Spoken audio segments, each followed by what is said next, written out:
26वा दिवस सकाळी 6 वाजता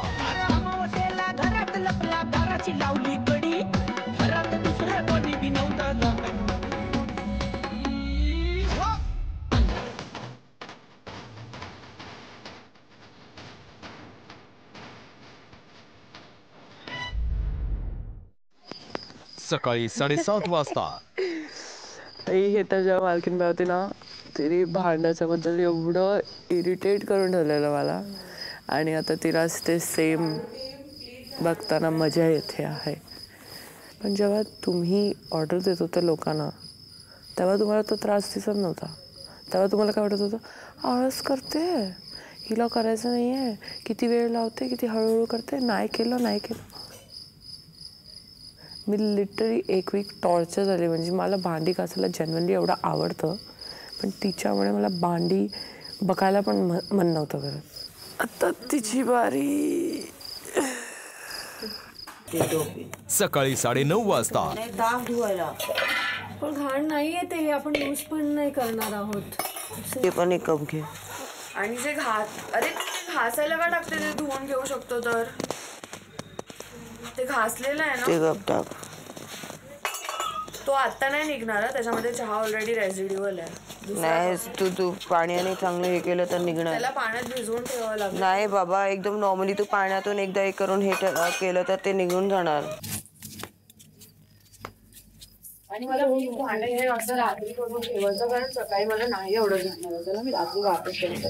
रात्री 2 वाजता मी तिला सांगते की जेवढे पण भांडे आहेत तिकडे ते घास. जर जास्त असले तरच शेजा येईन पिक्चरमध्ये, नाही तर नाही.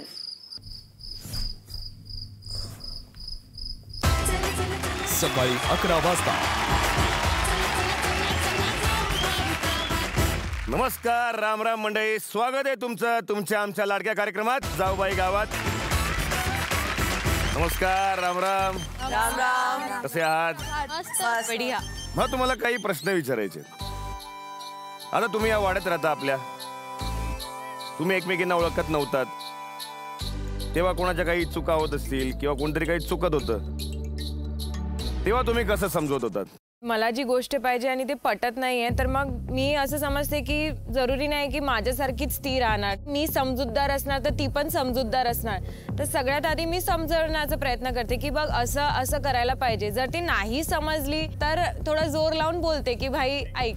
जर कोणाला एक्सेप्टच नसेल करायचं ना की ते रॉंग आहेत, तर त्यांना मला असं वाटतं की मी माझं एनर्जी वेस्ट करून सांगणं म्हणजे इट्स नॉट रिझनेबल. म्हणजे मी सोडूनच टाकते. पण जर मला असं वाटतं की ती व्यक्ती समजेल तर मी त्याला खूप जीव तोडून समजेल. कारण की मला वाटतं की जेव्हा आपण चुकतो ना, आपल्याला हे पण माहीत असतं की आपण चुकतोय. पहिलं तर मी एकदाच बोलणार, आणि ते पण तोंडावरती बोलणार, आणि त्याच्यानंतर मी त्यांच्याशी बोलणारच नाही. मग साधारण माझ्या लक्षात आलंय, एखादी गोष्ट आपल्याला पटली नाही म्हणजे एक तर तुमची डायरेक्ट चिडचिड होते, किंवा तुम्ही सरळ अंगच काढून घेता. म्हणजे की जाऊ दे, त्याला जे करायचे ते करू दे, मी माझं बघते. या निमित्ताने मला कवी पाश यांच्या 4 ओळी आठवतात. सबसे खतरनाक होता है मुर्दा शांति से भर जाना, न होना तड़प, ना सब कुछ सहन कर जाना, घर से निकलना काम पर और काम से लौटकर घर आना, सबसे खतरनाक होता है हमारे सपनों का मर जाना.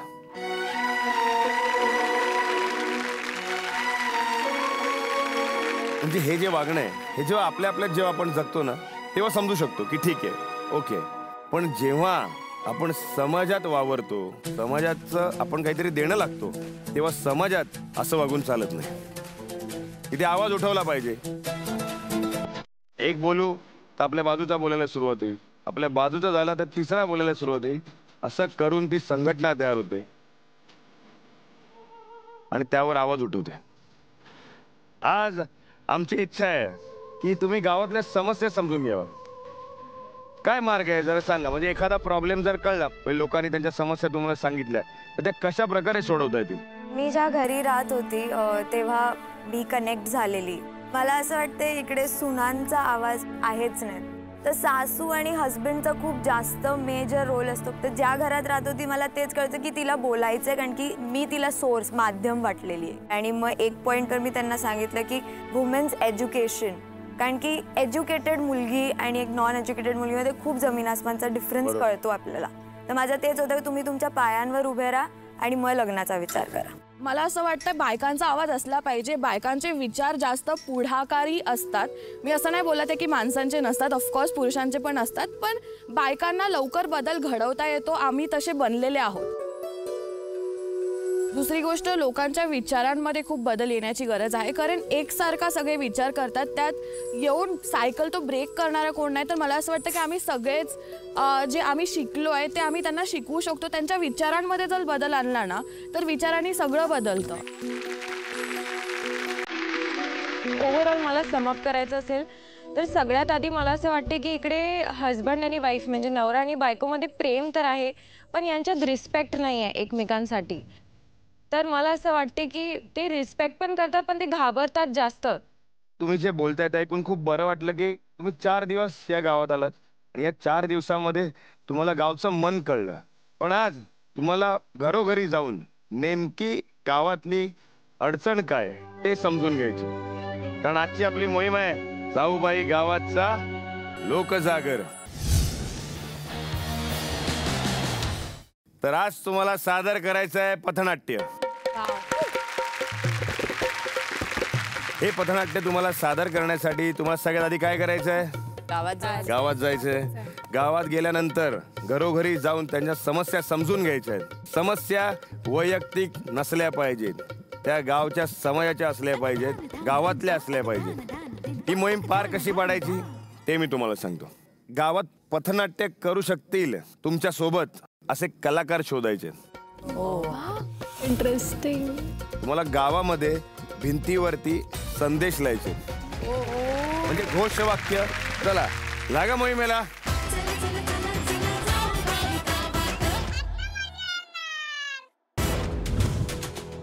दुपारी 2 वाजता. आतापर्यंत आपण लोकांची समस्या आपल्याला जे त्यांच्या घरी राहून कळलंय, पण आता त्यांना विचारूया की कसं आहे. आपण ट्राय करूया की फक्त बायकांचाच प्रॉब्लेम घेऊन नाही चालायचं, आपल्याला पुरुषांचे पण प्रॉब्लेम, दोघांचे दोन्ही साईडचे. हा समाज ह्या प्रॉपर. मला असं वाटतं की या मोहिमामुळे ना यावेळी आपल्याला एकदम खूप पॉवरफुल मेसेज देऊन त्यांना एड्युकेट करायला भेटणार. आतापर्यंत आपण शिकलोय गावाकडून, आता आपली शिकवायची वेळ आली आहे. कोण आहे का? आहे की या की या. कशात ताई तुम्ही? नमस्कार. नमस्कार. आम्हाला फक्त जाणून घ्यायचं होतं की तुमच्या घरात असं काही समस्या असे फेस करतात. ती समस्या होती की आजारीच मिळते, म्हणजे मी एवढी अशी आतुर होती मला उठता सुद्धा येत नव्हतं. ती स्वतःची काळजी नाही घेऊ शकत, त्यामुळे त्यांची तब्येत जी होती त्या ताईंची खूप खराब झाली होती. रडू नका हो ताई, असं नाही होणार, आपण खूप स्ट्रॉंग आहे. आणि त्याचं रिझन हे होतं की त्यांच्या बॉडीमध्ये न्यूट्रिएंट्सची डेफिशियन्सी झालेली, कुपोषित जे बोलतो ना तसे झाले होते. आपण चेंज आणणार सोसायटीमध्ये, काय घाबरू नका, सगळं बदलेल. गावात ही समस्या आहे का? डॉक्टर नाहीये असं काही आहे का? नाही व्हायला. अच्छा, म्हणजे इकडे नाहीये ना, लांब जावं लागतं. तीच एक समस्या असेल ना की दवाखाने कमी आहे, तर तुम्हाला एक जवळपास दवाखाने पाहिजे. यार इकडे म्हणजे मेडिकल चेकअप्स पण नाही होत आणि लोकांना कळतच नाहीये की त्यांच्या बॉडीमध्ये काय काय प्रॉब्लेम्स आहेत.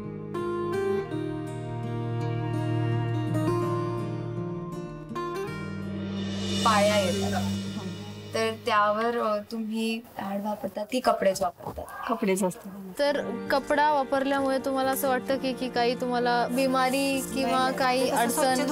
धुतलं जातं ना.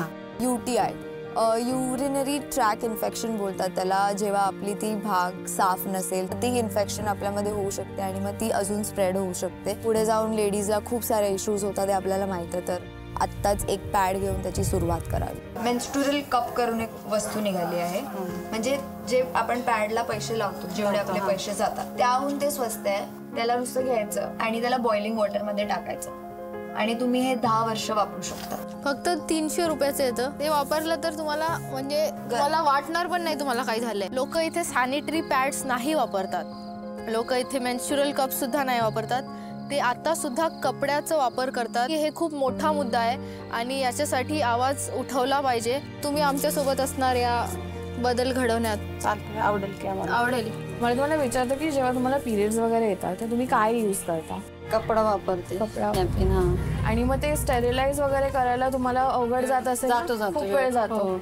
तर मला सांगायचं होतं की पॅड्स आता मला वाटतं की गावी गावी इझिली अवेलेबल आहेत आणि मी पण वापरत होती इथे आल्यावर. तर मी एका आजीना विचारलं तर मी रॅप करून ठेवलेलं कुठे टाकू. त्या मला बोलल्या मागे जाऊन टाक. तर ते गुरं वगैरे खातात किंवा त्यांच्या पोटात जातं, त्यांना त्रास होतो.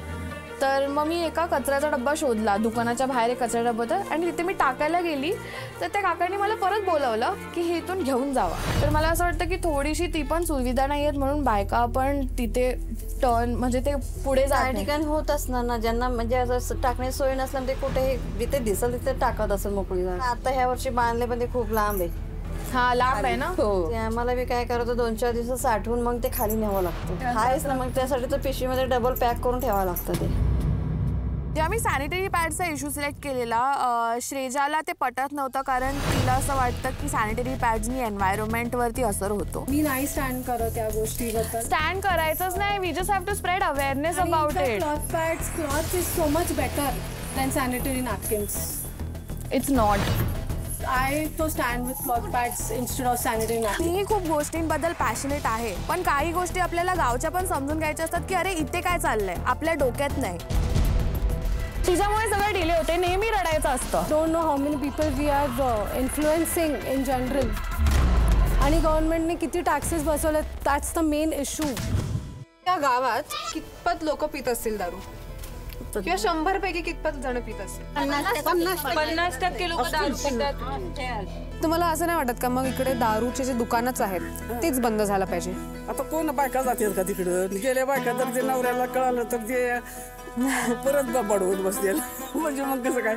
ते ना डोमेस्टिक व्हायलन्स खूप होतो, ते पण का दारू पिण्यामुळे. ते ऍक्सेप्ट करायला रेडीच नव्हते की इकडे दारू पिऊन त्यांना खरंच त्रास होतो. काय लोक दारू पितात, घरी भांडणं करतात, मारामारी. लोकांना नशामुक्ती केंद्र याच्याबद्दल काय माहित आहे? तात्पुरती हे करतात, नंतर परत पितात. कोणी येऊन बोलत नाही का गावात की इतकं पिऊ नका किंवा बोललं तर ते काय ऐकणार आहेत का? ते स्वतःच खरं करतात ना. आजी ऐक, तू जर एका शब्दात बोलणार ना इकडे की दारू बंद करा, दारूची दुकानं बंद करा, अख्खा महाराष्ट्र ऐकणार तुझं. जर आम्ही असा एक मोर्चा काढला आजपासून आपण दारू बंद करूया, तर तुम्ही आम्हाला सपोर्ट देणार? हो देणार. मी ठरवलेलं की आज हे लोकांचं जे थिंकिंग आहे ते आपल्याला बदलायचं आहे. दारू सोडा, संसार जोडा. दारू सोडा, संसार जोडा. अवेअरनेस आणण्यासाठी आम्ही एक रॅली काढली, ज्याच्यामध्ये घरोघरून सगळे बायका आमच्यासोबत आल्या होत्या आणि फक्त बायकाच नाही तर काही पुरुषही आले होते.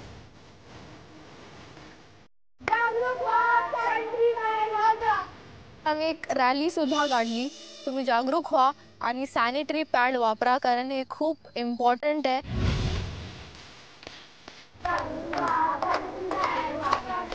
दारू सोडा, संसार जोडा. तर आज आम्ही सगळ्यांचा संसार जोडणार आहोत, दारू सोडणार आहोत आणि ही लढाई शेवटपर्यंत लढणार आहोत. तर दारू सोडा, संसार जोडा.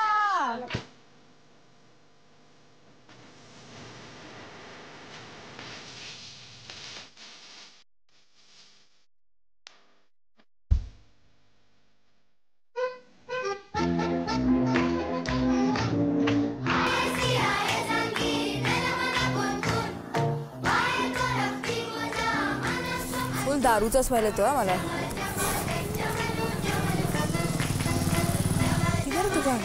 एक आहे चेन्नई दारू. ते नळात काय, नळातून दारू निघते की नळातून पाणी निघते? दोन्ही पण. काय करताय तुम्ही? पिली? कुठे बॉटल? तिकडेच पिऊन तिकडेच टाकली. तुम्ही पण पिता? दारूच्या दुकानात का बाहेर का बसले तुम्ही? तुम्ही दादा तुम्ही काय करता इकडे? काय नाही प्यायला. तुम्हाला एकदम खुशीची गोष्ट वाटते की तुम्ही पियाला आले? स्माइल मेहनत करायला लागते म्हणजे पियाल्याशिवाय मेहनत. आम्ही पण मेहनत करतो, आम्ही नाही पियत. तुमचं लग्न झालंय? लग्न झालं. उद्या जर तुमचा मुलगा पिला तर तुम्हाला आवडेल ते? तुम्हाला नाही वाटत तुम्ही सोडलं पाहिजे दारू? सोडायचं आहे पण कसं सोडायचे? आता पिऊन आले तुम्ही? आता कुठंच बोलत नाही. हा बॉटल जास्त इम्पॉर्टंट आहे तुमच्या लाईफ मध्ये की तुमच्या मुलाचा तोंड जास्त इम्पॉर्टंट आहे? चकना देऊ का पोरगायचा? दादा काय बोलताय तुम्ही? तुम्हाला हे मजाक वाटते? आम्ही मजाक करतो इकडे. त्यांना सुधारायचं त्यांना तर करू द्या. ते तुम्ही तुमचं बघा, तुम्ही सोडू नाही शकत त्याचा हे अर्थ नाही ना की अजून कोणी नाही सोडू शकत. तुमच्या मुलाचा फेस ज्यादा इम्पॉर्टंट आहे, त्याचा भविष्य इम्पॉर्टंट आहे की दारूचा बॉटल? नाही पोराचा आहे. मग हे घ्या बॉटल आणि फोडा याला आणि म्हणा की आजपासून मी प्रयत्न करेल की मी दारू नाही पिणार. फोडा, बोला मी दारू आजपासून सोडणार. दारू सोडा, बॉटल फोडा. चला फोडा.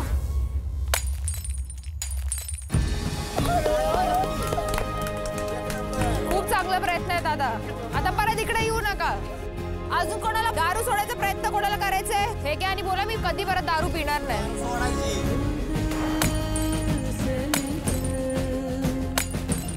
बोला सगळ्यांनी दारू सोडा, संसार जोडा. हॅलो, तुम्हाला काय मिळालं का? 7वीच्या पुढे इकडे शाळाच नाहीये ब्रो. म्हणजे 7वी नंतर त्यांना वाई जावं लागते? येस. अरे बापरे.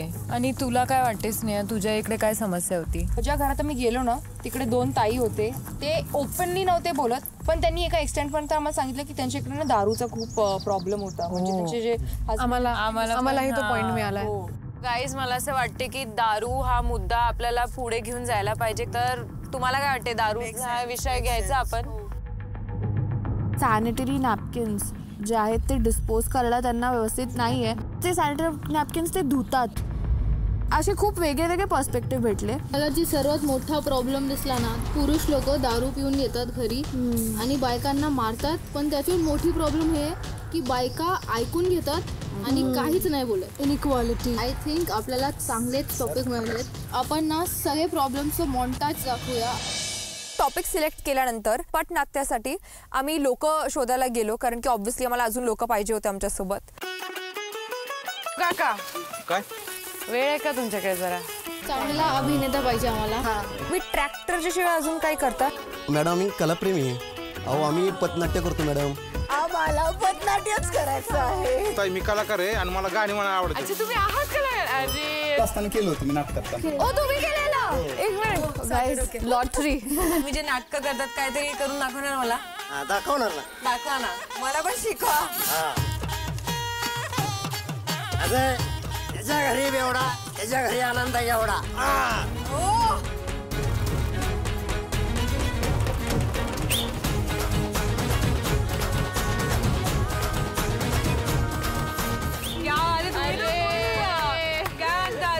फुल पॅकेज आहे. रात्री 8 वाजता.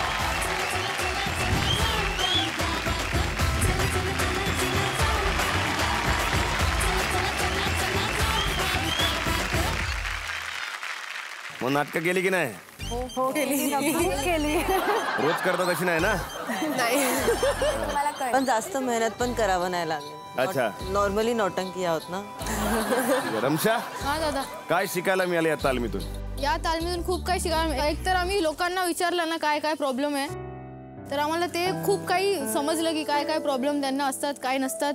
आणि सगळ्यात मोठी गोष्ट आम्हाला इतकं मोठं प्लॅटफॉर्म मिळालं जिथे आम्ही म्हणजे अवेअरनेस स्प्रेड करू शकतो या माध्यमातून. तर एकदम मस्त वाटतं. कुठल्या प्रॉब्लेमनी सरप्राईज झालात तुम्ही? मी तर एका काकींना भेटले, त्याने सांगितलं की ते सॅनिटरी पॅड त्यांना डिस्पोज करायला भेटत नाही, तर त्यांना घरात साठवून ठेवायला लागतं. तर ते साठवतात धुवून, मग लांब जाऊन ते गार्बेजमध्ये टाकतात. म्हणजे ते इतकं विश्वासच नाही झाला की असं काही होत असेल. खरंच.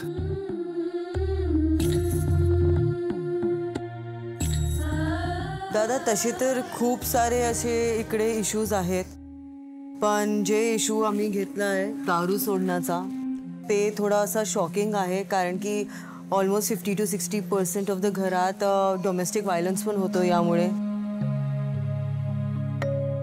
आणि मुलांचं एज्युकेशन पण नेग्लिजन्स होतो. कारण की जर रात्री घरात भांडणं होतात तर नेक्स्ट डे मुलं शाळेत नाही जात. तर ते थोडंसं शॉकिंग होतं आमच्यासाठी. तयारी झाली आहे? हो. काय झालं पण टेन्शन मध्ये दिसतंय? खूप मोठा इम्पॉर्टंट मुद्दा आपण इकडे सादर करणार आहोत. त्याचे जे भार आहे ते आमच्यावर आहे, कारण असं नाही व्हायला पाहिजे की आज जर आम्ही जरी सांगितलं लोकांना आणि उद्या त्यांनी नाही केली ती गोष्ट किंवा त्यांना नाही पडलं तर ते पण कुठे ना कुठे असं वाटते. पण आज जे पण आम्ही पूर्ण आमचं मन या मोहिमेत आम्ही टाकणार आहोत, कारण असं वाटते की ही मोहीम जी आहे हे आमच्यासाठी नाही तर या सगळ्यांसाठी आहे आणि पूर्ण महाराष्ट्रासाठी आहे. तर त्यामुळे थोडंसं टेन्शन. बरोबर आहे रसिका, तू म्हणालीस ते की जे काय कराल मनापासून करा, बिंदास करा, कारण की पूर्ण महाराष्ट्र नाही पूर्ण जग बघणार आहे. सूर्य उगवला प्रकाश पडला आडवा डोंगर, आडवा डोंगर तयाला माझा नमस्कार, आडवा डोंगर तयाला माझा नमस्कार. आलं आलं हो अभियान आलं, आलं आलं हो अभियान आलं, आलं आलं हो अभियान आलं, आलं आलं हो अभियान आलं. नमस्कार नमस्कार नमस्कार मंडळी, कशात कनूरकर? आज आम्ही तुमच्यासमोर आमचं पथनाट्य घेऊन आलो आहोत, ज्याचं नाव आहे जागरूक व्हा, सॅनिटरी पॅड वापरा. आम्ही आमच्या आजच्या सादरीकरणात राव दे तुझं. अरे ह्याचं लग्न आहे, तुझं महत्वाचं का त्याचं लग्न महत्वाचं? माझं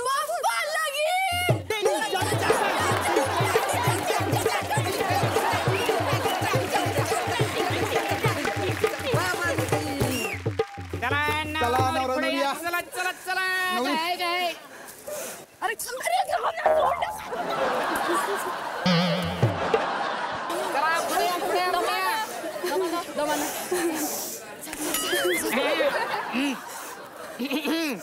अक्षिता पोचली का? करायची का सुरुवात? आता मध्ये सावधान समयोग माग सरचा चिटकाडीन.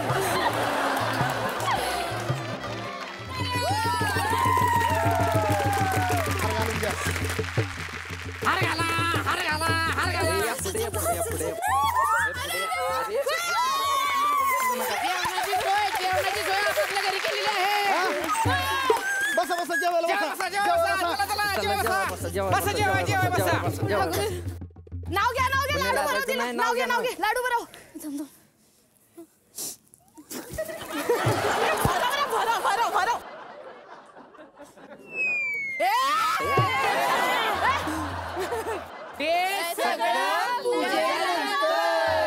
हे लोणावळा खंडाळा कोल्हापूरचा पन्हाळा बेंगलोर गोवा आणि काश्मीरला. लोणावळा खंडाळा कोल्हापूरचा पन्हाळा बेंगलोर गोवा आणि काश्मीरला. कुठं कुठं जायचं नाव दे. मीच जातो यार. येऊ का?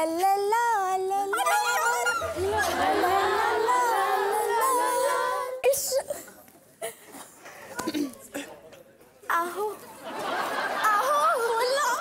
बदामाचं दूध आणलं. अरे चालतंय की. अरे वा.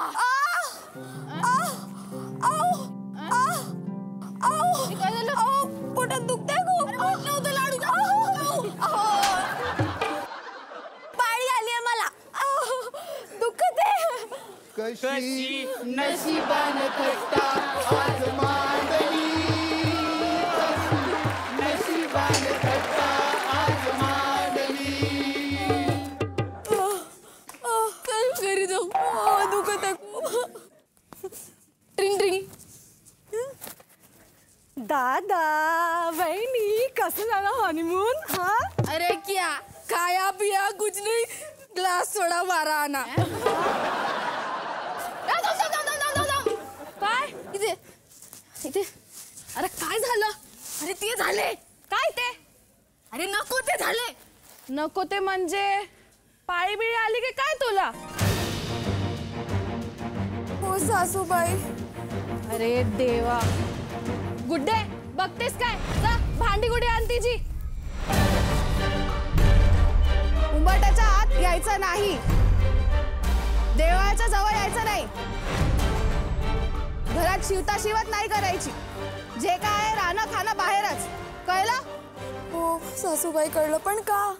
परंपरा परंपरा परंपरा. अहो पण तुम्ही तर शिकलेले आहात ना. आता मी काय बोलू शकतोय?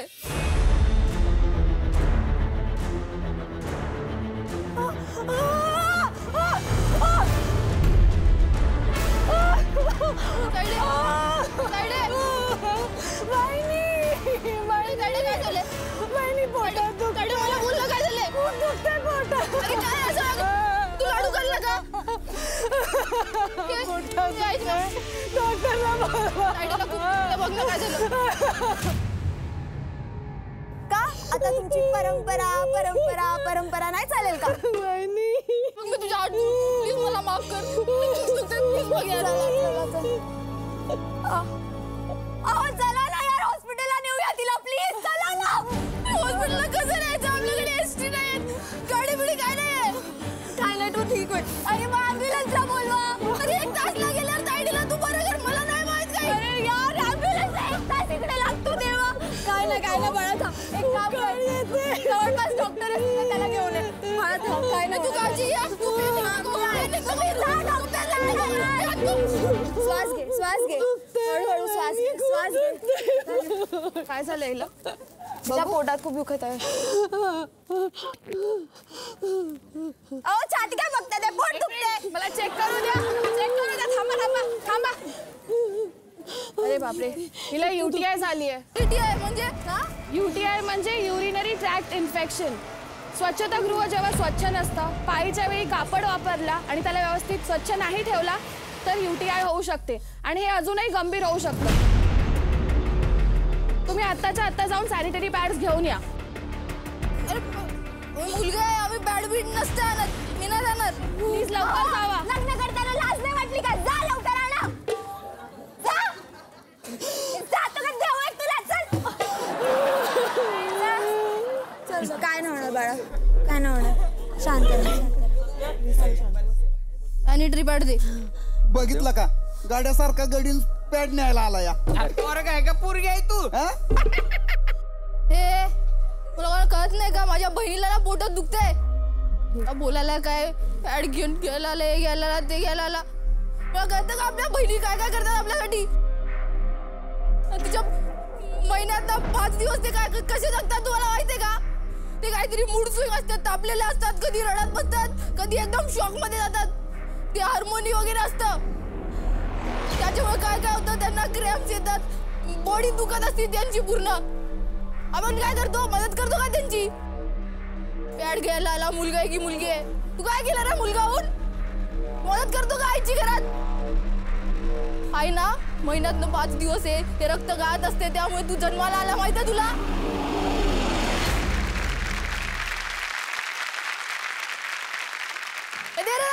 चल ठीक आहे. तुला ना तुझ्या बहिणीला काय झालं ना तेव्हाच कळणार बे. माझ्या बहिणीला नाही काय होऊ शकत. का नाही होऊ शकत तुझ्या बहिणीला? मला बहीणच नाही. तुला माहितीये का, तुझी भाऊ व्हायची लायकीच नाही. जाऊन दे, नको यांच्या नादे लागू. जातो, हे असंच आहेत. आज ह्याच्यामुळेच हिला थोडंसं बरं वाटणार आहे. सुनबाई, तुझं खरं होतं, मला माफ कर. म्हणजे आता आम्ही घराच्या आत येऊ शकतो? येऊ शकतो. परंपरा नाही. रमेश, बघतोयस काय? जा भांडे घासायला लाग. अरे चालतंय की, आता महिन्यातून 5 दिवस मीच काम करणार. यांना माझ्या बहिणीला काहीच करू देणार नाही. आणि बायको? अरे बायकोला पण 10 दिवस काही बघत आहे यार. माझ्या नवऱ्याला कळलं की, पण तुमच्यातला रमेश, सुरेश, दिनेश, प्रकाश जे पण आहे, तुम्हाला कळलं का?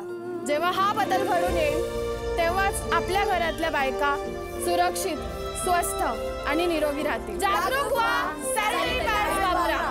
झालं अभियान झालं अभियान झालं अभियान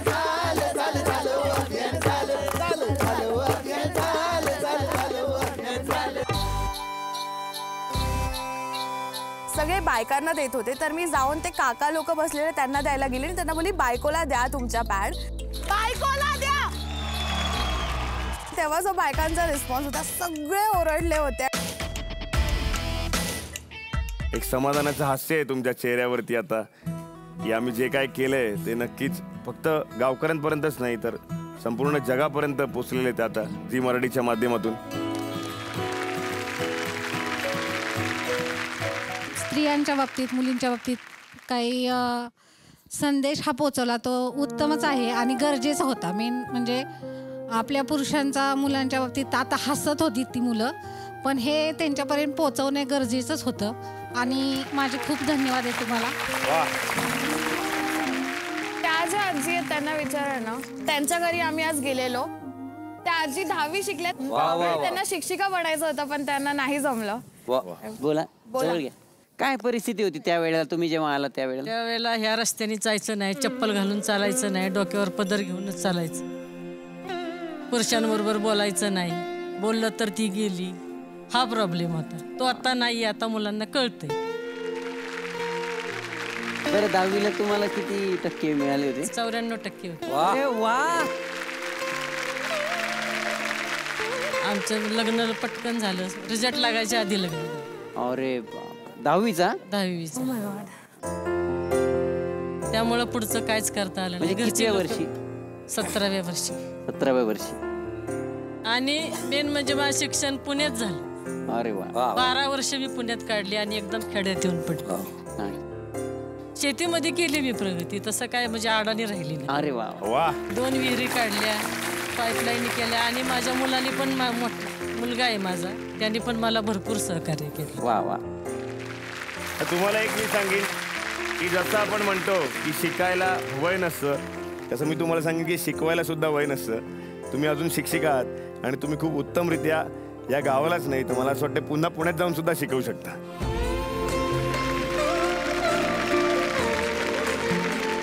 घरात तुम्हाला या बाबतीत सहकार्य आहे का की अशीच परिस्थिती आहे? नाही, आहे आम्हाला, आहे भरपूर. आमच्या सासूबाई भरपूर आम्हाला मदत करतात, जाऊबाई पण करतात.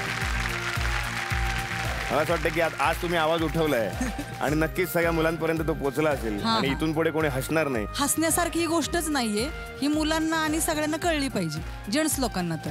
कारण त्यांच्या घरी पण आई आहे, बहीण आहे. बरोबर, पण असं त्या हसलं नाही गोष्टी पाहिजे जाणीव ना. नाहीये त्यांना. किती महत्वाची गोष्ट आहे आयुष्यातली. बरोबर आहे. की आपली ही परंपरा चालवण्यासाठी आपल्याला ही वारस लागतो आणि जर वारस हवा असेल तर ती गोष्ट महत्वाची आहे. या मुलींनी शहरात येऊन खेडेगावात ज्या समस्या कळत नाही त्या कळवून दिल्याबद्दल धन्यवाद.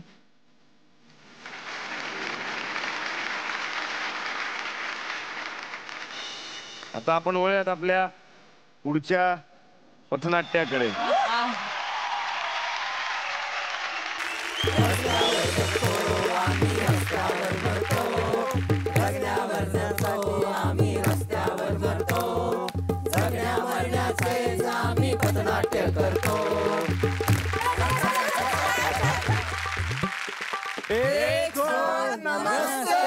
बसा बसा बसा बसा. मॅडम मी वर्गात येऊ का? तू वर्गातच आहेस, बस खाली. तर मुलांनो, आज ना मला तुम्हाला एक खूप महत्त्वाचा प्रश्न विचारायचा आहे. टेन्शन नका घेऊ, खूप सोपा प्रश्न आहे. तर मला सांगा, तुम्हाला मोठं होऊन काय बनायचं? वर्षा तू पहिले सांग.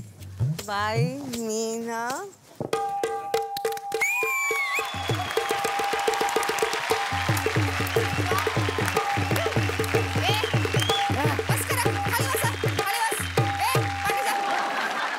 यांना ना कलेची जाणच नाहीये. रसिका मी बाई बाई मला ना मोठी होऊन खूप मोठी ऍक्ट्रेस व्हायचंय.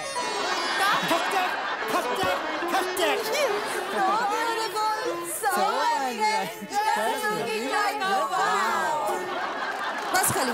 हा बोल संस्कृती, काय बरं? मी मोठी होऊन तुमच्यासारखी शिक्षिका होणार. अच्छा, का बरं?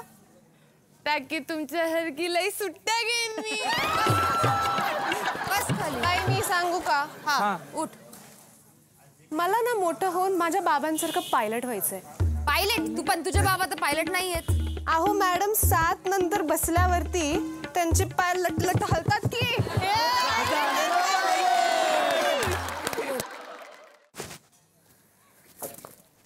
अरे काय झालं रे? माझी पोरगी शाळेत गेलेली, तिला विचारलं तुला काय व्हायचंय? तिने म्हटलं मला बाबासारखं दारुड व्हायचंय. लई वाईट आहे, लई वाईट आहे. लई वाईट. रडू नको. मी असं होऊ देणार नाही. मी आज अजिबात होऊ देणार नाही. मी आजपासून दारू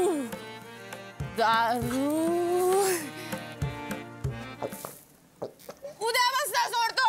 उद्या बसता. नमस्कार नमस्कार नमस्कार मंडळी, स्वागत आहे तुमच्या अरे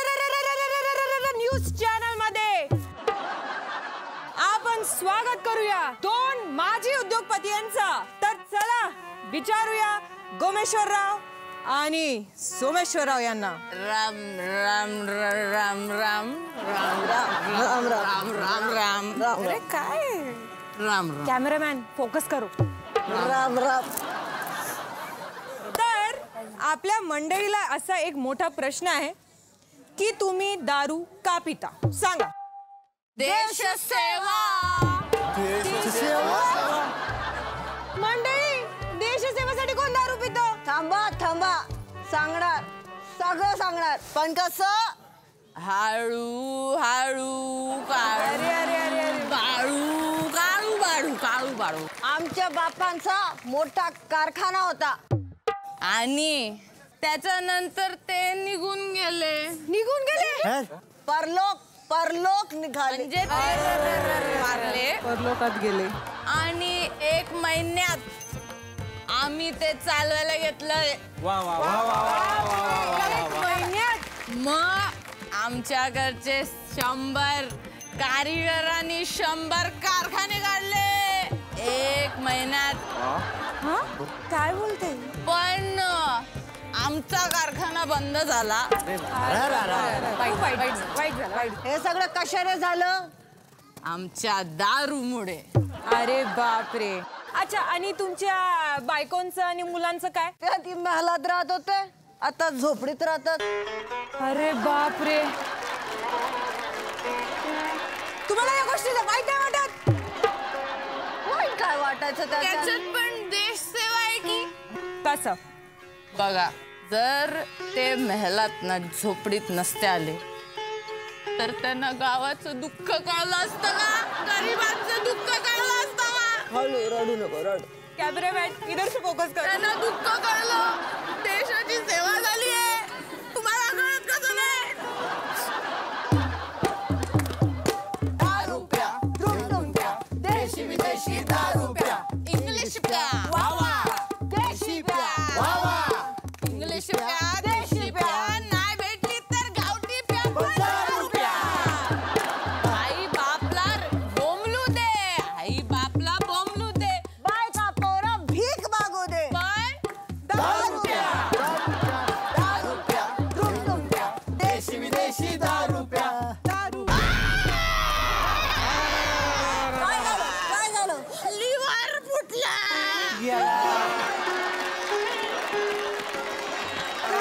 गेला. रोज दारू पिऊन पिऊन गेला की गो बाई. अरे देवा, लिव्हर फुटून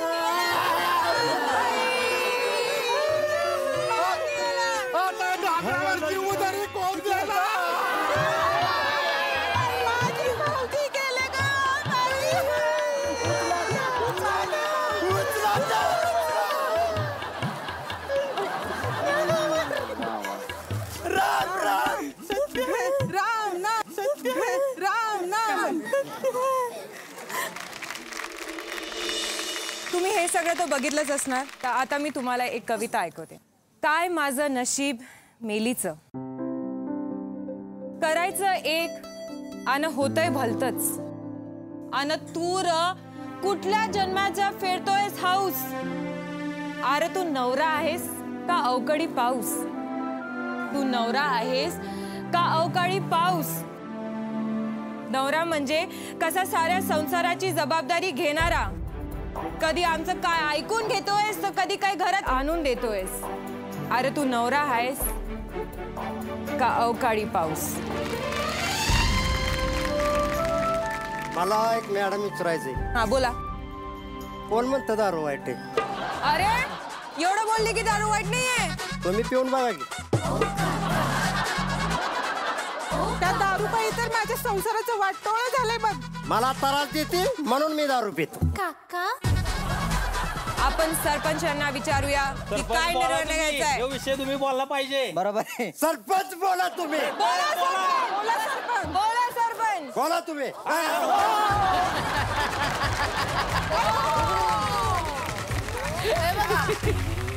तुमचंही बरोबर आहे आणि यांचंही बरोबर आहे.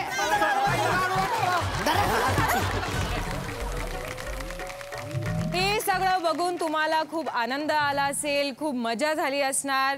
तुम्ही हसले पण असणार, पण इथे तुम्हाला आई बहिणींच्या जे डोळ्यातले अश्रू आहे ते आतापर्यंत कधी दिसलेच नाही. काय ना, हल्ली आजकाल लोकांना काही गोष्ट समजवलं किंवा सामाजिक संदेश देण्याचा प्रयत्न केला तर ते त्यांचा इगो हर्ट होतो, त्यांच्या मनाला वाईट वाटतं, ते क्रोधी होतात. पण आम्ही जाऊबाई गावाच्या या पोरींनी तुम्हाला एवढं महत्त्वाचा संदेश तुम्हाला सादर केला आहे आणि हेच सांगतोय आम्ही, दारू सोळा संसार जोडा. वा वा वा वा वा वा. बरं, तुम्हाला आमच्या मुलींनी सादर केलेलं हे पथनाट्य कसं वाटलं? गोड वाटले. रोजच करा म्हणजे आम्ही कामाने बघायला. खरंच एकदम मस्तपैकी प्रोग्राम झाला. दारूबंदी झालीच पाहिजे, त्याच्यावरती सर्वांनीच म्हणजे विचार अमृत केला पाहिजे.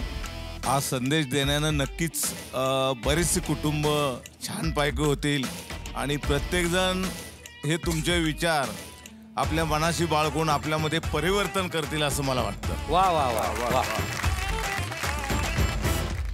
गावकऱ्यांनी तर तुम्हाला दाद दिलेली आहे, पण ही काही लोकांमुळे साथ तुमची अपुरी राहिली असती. ते म्हणजे तुमचे सहकलाकार, त्यांचे सुद्धा आपण मनापासून आभार मानले पाहिजे. आता वेळ आलेली आहे निकालाची. काय झालं रमशा, काय हवंय सांग? मजा हवी की सजा हवी आहे? मजा. संस्कृती काय करायचं? द्यायची मजा आहे ना? नाही नाही नाही. मग सजा कोणाला द्यायची आज? नको नको कोणालाच नकोच. इतकं मतपरिवर्तन की एकमत झालं यांचं. तुम्ही सगळ्यांनी पाराच्या पलीकडे जा.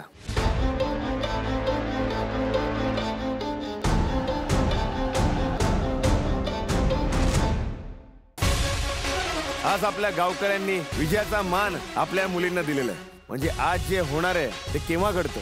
जेव्हा गावात काहीतरी शुभकार्य असेल, म्हणजे कुणाला बाळ झालं किंवा कोण आपल्या लग्नाची पत्रिका आपल्या काशीनाथाच्या म्हणजे आपल्या भैरवनाथाच्या मंदिरात ठेवते, तेव्हा ही मानाची तुतारी वाजली जाते. आपल्या या मुलींचं स्वागत या मानाच्या तुतारीने होणार आहे.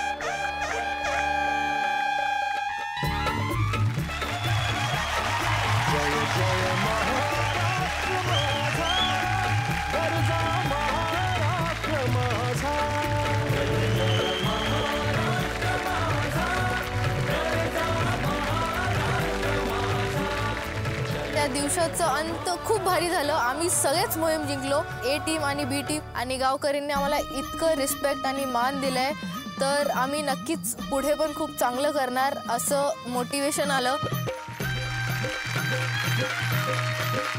आज खऱ्या अर्थाने मला असं वाटतंय तुम्ही या बावधांचे लेख झाले आहेत.